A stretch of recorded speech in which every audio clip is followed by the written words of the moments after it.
ফুল বাগান ধ্বংস করার জন্য একটি হুতুম পেঁচায় যথেষ্ট, কিন্তু হুতুম পেঁচা বসে গেছে প্রত্যেক ডালে ডালে। ফুল বাগানের অবস্থা কি যে হবে আল্লাহ ভালো জানে। কে বলেছে এই কথা? আল্লামা সাঈদী বলেছেন 1996 সালে। যারা এই বিষয়টি বুঝেছে, এই সরকারের মাধ্যমে ভারত তাদেরকে কিন্তু ফাঁসিতে ঝুলিয়ে দিয়েছে। আর যারা বুঝে নাই, তারা আমাদের মতো এখনো টিকে আছে শুধুমাত্র ভারত বাংলাদেশকে যে আরেকটি অঙ্গরাজ্য করবে এটা দেখার জন্য। আমরা কি এটা দেখার জন্য টিকে আছি? গণ অধিকার পরিষদ কি এটা কখনো মেনে নিবে? আমরা একটি কথা স্পষ্টভাবে বলতে চাই, আজকে আওয়ামী লীগ সরকার ভারতের সাথে মিলে যে পদক্ষেপগুলো নিচ্ছে, বাংলাদেশের প্রত্যেকটি বিরোধী দল যদি এটা মেনে নেয়, গণ অধিকার পরিষদ এটা মেনে নিবে না, মেনে নিবে না। আমরা বলছি, আমাদের একটি কর্মীও যদি বেঁচে থাকে, তার শেষ রক্তবিন্দু দিয়ে হলেও এই পদক্ষেপ গুলোর বিরুদ্ধে রক্ত দিয়ে যাবে, কথা বলে যাবে ইনশাআল্লাহ। প্রিয় সাংবাদিক বৃন্দু, আপনারা দেখেছেন প্রধানমন্ত্রী সংবাদ সম্মেলনে আপনাদের প্রশ্নের প্রত্যুত্তরে বলেছে, ওই ইউরোপে তো বর্ডার নেই, তাহলে কি তারা বিক্রি হয়ে গেছে? আমি প্রধানমন্ত্রীকে বলতে চাই, আপনি যে ইউরোপের উদাহরণ দিয়েছেন, ওই ইউরোপে দানিউব যে নদী আছে, ওই নদী পূর্ব এবং মধ্য ইউরোপের 12টি দেশ দিয়ে প্রবাহিত হচ্ছে।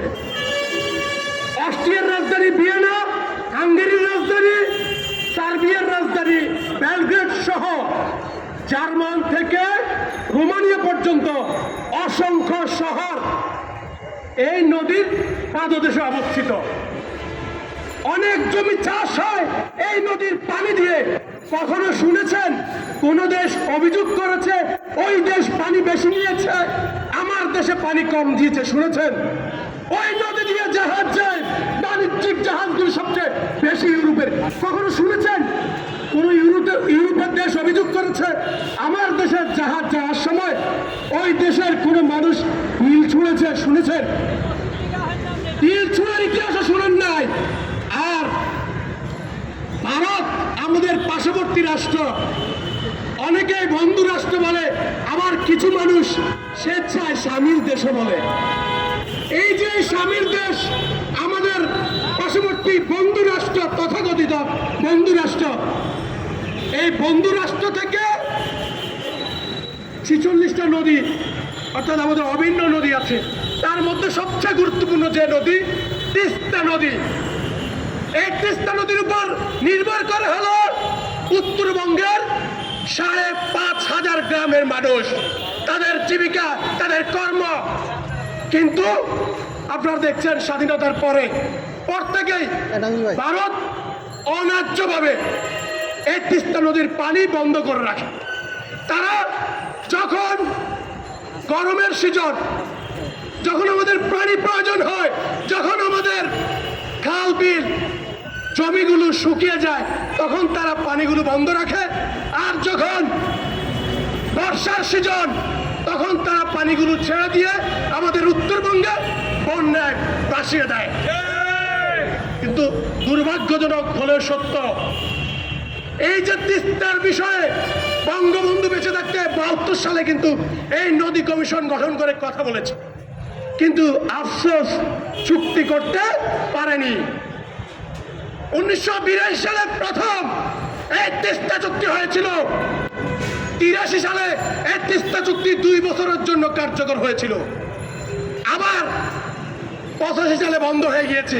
87 সালে আবার এই তিস্তা চুক্তি 2 বছরের জন্য করেছে। কে করেছে? জেনারেল এরশাদ। তিনি যদি তিস্তা চুক্তি করতে পারে, সেই 87 সালের পরে আজ অবধি তিস্তা চুক্তি কেউ করতে পারে নাই। এখন আজ অবধি আমাদের উত্তরাঞ্চলের যে মানুষজন আছে, এখানে অনেক মানুষ আছে, আজ অবধি আমাদের উত্তরাঞ্চলের অনেক জমিতে ফসল করতে পারছে না। আমি যেটা বলছি 5,500 গ্রামের মানুষ ঠিকমতো ফসল বুনতে পারছে না, শুধুমাত্র তিস্তা নদীর পানি বন্টনের কারণে। যারা তাদের পার্শ্ববর্তী রাষ্ট্রের সাথে পানির ন্যায্য হিস্সা পালন করতে পারে না, যারা তার পার্শ্ববর্তী রাষ্ট্রের সীমান্ত রক্ষা করতে পারে না, যারা তার পার্শ্ববর্তী রাষ্ট্রের মানুষদেরকে পাখির মতো গুলি করে হত্যা করে, সেই রাষ্ট্রের সাথে প্রধানমন্ত্রীর তুলনা করছে ইউরোপের রাষ্ট্রের সাথে। আমাদের অত্যন্ত লজ্জা হয়, আমরা অত্যন্ত ধিক্কার জানাই। এরকম প্রধানমন্ত্রী দায়িত্ব জ্ঞানহীন কথা কিভাবে বলতে পারে? আমাদের ইতিপূর্বে এক বক্তব্য বলেছেন, ভারতের উদাহরণ শুধুমাত্র ফিলিস্তিনের সাথে ঘাটে। আমরা বলে দিতে চাই, আজকে আমাদের প্রোগ্রাম ওই বেনজির সহ দুর্নীতিবাজদের বিরুদ্ধে গ্রেপ্তারের জন্য আজকে প্রোগ্রাম।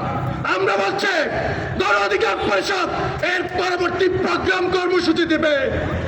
বেনজির সহ যারা দুর্নীতিতে অভিযুক্ত তাদের বাড়ি ঘেরাও কর্মসূচি দিবে।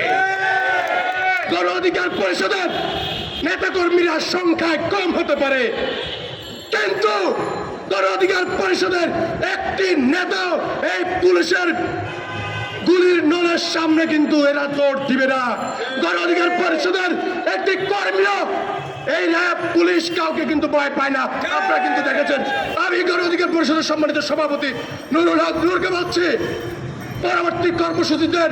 এই যে যারা দুর্নীতি কাণ্ডে জড়িত এদের বাড়ি ঘেরাও কর্মসূচি দেন।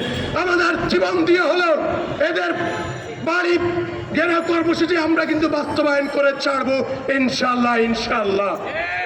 সবাইকে অসংখ্য ধন্যবাদ জানিয়ে আমি আমার বক্তব্য শেষ করছি। আসসালামু আলাইকুম।